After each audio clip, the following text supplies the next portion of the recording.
healthy life. Same with a lot of other foods. Instead, they want to genetically engineer the milk you're going to get from cows. It's now going to be, supposed to reproduce the effects of human breast milk, even though it's not anything really like human breast milk. And they just want to give you the compounds. It's all part of that brave new world, and it just makes me sick. The overreach of Bill Gates and his foundation cronies, who are effectively trying to steer the entire world's policy in regards to vaccines, food, and especially GMOs, where, of course, he has a major stake in Monsanto, a very major shareholder, and he, of course, runs the Agri-Alliance in Africa and all the different pushes for genetically modified foods to be universally accepted, fast-tracked, and everything else across the rest of the world.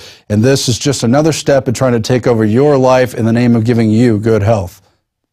It's just crazy. Now, in Wichita, a special case on fluoride.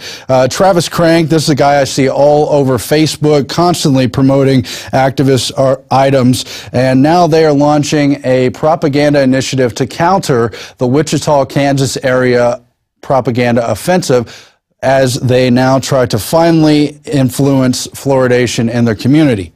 For years, Wichita, Kansas has resisted the move for fluoridation that has otherwise dominated North America and much of the Western world. Now, they're the fourth largest holdout in the nation, and so there's a major offensive to try to get it in there. They've got local spokespersons, local celebrities, signature drives, and, of course, ads they've all bought on television telling you that it's somehow healthy for your teeth and your body to get water, to have your water fluoridated. Well, this group is, of course, trying to do the opposite. This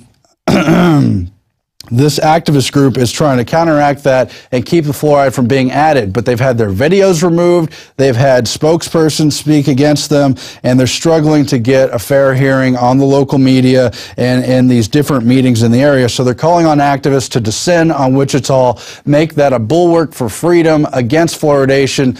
Of course, as you know, towns everywhere are changing, reversing, rolling back the tide of that water fluoridation as the facts come in, and we have to stop it from being introduced elsewhere, or else it's just going to be more work. So it's interesting to see how the system descends and makes sure they get in their fluoride when they decide they need it, and how they don't want activists to have an equal voice on those issues. But that's not going to stop us from covering it here and at INFOWARS.com and all across the alternative web. Now, Mike Adams was in studio today, and he has delivered an update on vaccines and all kinds of other health issues, the implications of Obamacare, and more.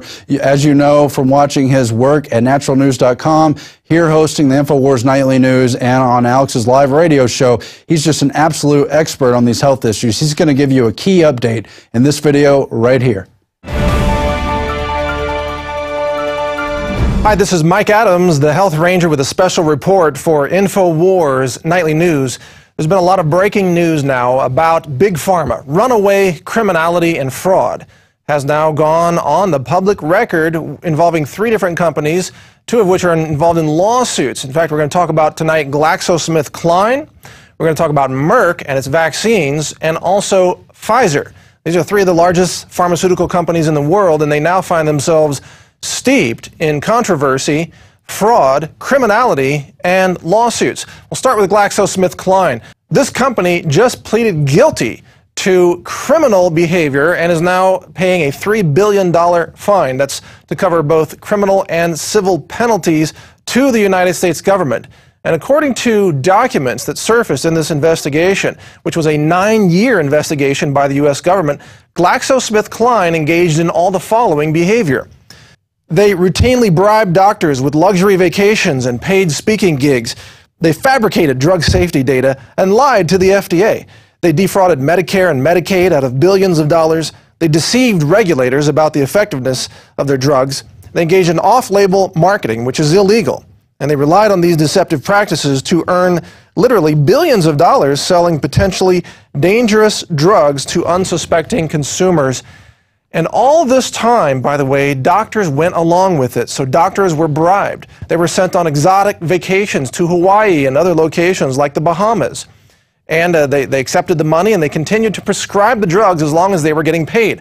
Some doctors were sent on very high-paying speaking gigs where they say, oh, here's $500,000, go on a speaking tour. It doesn't even matter if there aren't any people listening to you on the speaking tour. Here's just $500,000 to just go speak. And by the way, on the side, keep prescribing our drugs too.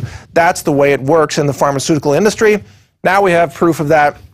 It has come out, and the company, GlaxoSmithKline, is on the record committing criminal felony crimes.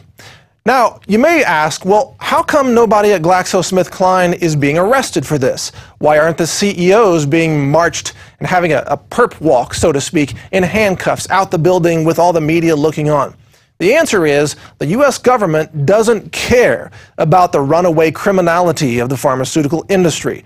They literally do not care. Government doesn't want to know about any crimes in Big Pharma. They don't want to investigate. They don't really want to do anything. They were forced into this settlement by whistleblowers who came out. There was just so much evidence they couldn't ignore it. That's the only reason it came to this $3 billion settlement. But in other cases, and now we're going to talk about Merck, the Department of Justice says, we don't want to know about it. We don't want to investigate. We want to just allow the scam to keep going.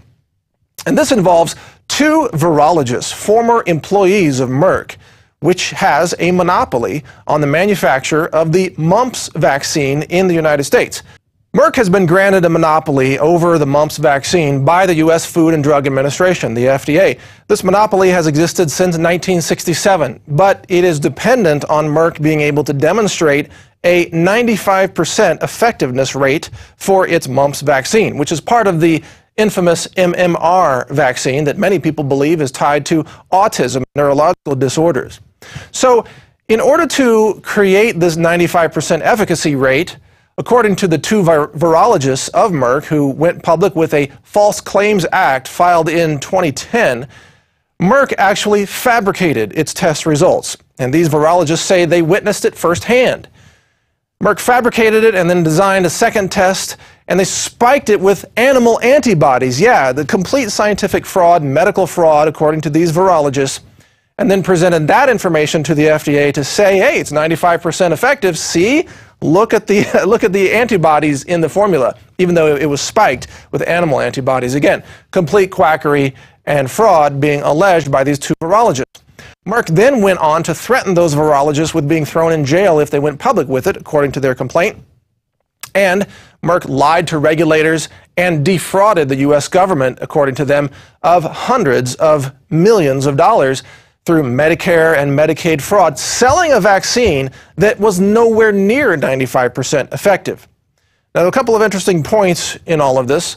Number one is that all of those people who actually got vaccinated with the mumps vaccine over the last at least 10 years, you may have been completely hoodwinked and fooled by it. You may have been a victim of quackery and fraud, but you can't sue. You know why? Because the government grants the drug companies total immunity for all damages related to vaccines. So they can sell a fraudulent vaccine that could even harm people and damage people, and those people who are victims of the fraud have no due process remaining to them. They can't go to court. They can't have their day in court. They can't even get a refund on a product, even if it was fraudulently sold. Now also, there's the issue of Obamacare. Obamacare forces people to effectively do business with criminal organizations like these drug companies. So Obamacare grants a monopoly to the pharmaceutical industry over your medical needs and your healthcare needs. Pharmaceuticals, biologics, and vaccines, of course, chemotherapy agents, other things that are used in medicine. So through Obamacare, you are now forced to do business with an industry that is just deeply infested with criminal behavior and outright medical quackery and fraud. Keep that in mind as Obamacare continues to kick in between now and the year 2016, where you're going to have to pay a fine to the IRS. You're going to be penalized because it's a new tax that's going to go to the insurance companies, and that money then goes to the drug companies that are engaged in exactly the type of fraud and criminality that we are describing here today. How's that for a system of medicine? You can't even call it socialized medicine. It should just be called fraud medicine, junk medicine, quackery medicine. A complete mafia medicine might be a better term for it. But the situation with Merck gets even more interesting. It's not just these two virologists that came out and talked about it. It's also that the company is being sued by a healthcare provider named Chatham. And details of that lawsuit will be presented here in just a second. But first, check out this interview we did earlier today with John Rappaport, who has comments about the Merck faked vaccine situation. Check it out. The Chatham Primary Care has filed a lawsuit against Merck now, claiming that they were defrauded by Merck because of a, quote, decade-long scheme to falsify and misrepresent the true efficacy of its vaccine. Says that Merck knows and has taken affirmative steps to conceal that this mumps vaccine is far less than 95% effective, and that this has been going on since at least 1999. Wow, this is a long-standing, ongoing situation. So are you familiar with the details of that lawsuit, John, or do you have any comments on it? Well, the comment that I have is I'm happy to hear this, because since the Department of Justice will do absolutely nothing to prosecute the people at Merck responsible for this, then if you can pile on with more lawsuits, that's a good thing. If you can get different groups who were actually defrauded, just like this one was, to take them to court and say, well, we were defrauded too, so pay us out as well. Because what this is saying basically, Mike, is if a drug company defrauds intentionally 100 million people, those 100 million people deserve something in return. Yes, at least a refund, if not at least a refund. If not yeah, more punitive damages. Quite a bit more, because they were injected with something. It wasn't like you bought a toaster and it didn't toast the bread. You know, it did probably toast their brain a little bit, though. Right. So yeah, you would deserve stealth a viruses. Bit more. Well, yeah, but see, this is the big picture here, is that there's immunity granted to the drug companies over vaccines. So you can't have a class action lawsuit now. So the government has created a situation where there is no justice for the fraud that's now emerging from the vaccine industry. There is no justice. Well, that's what they did. That's how they covered themselves. The vaccine companies went to the government 10 years ago, a little bit more, and said, well, guys, basically, we're going to get out of the vaccine business because there's too many lawsuits and we can't make any money. And so there were meetings. They sat down in a room and they started to hammer out this whole kind of agreement. And the government said, well, you know, I mean, we got to keep making vaccines. I mean, come on.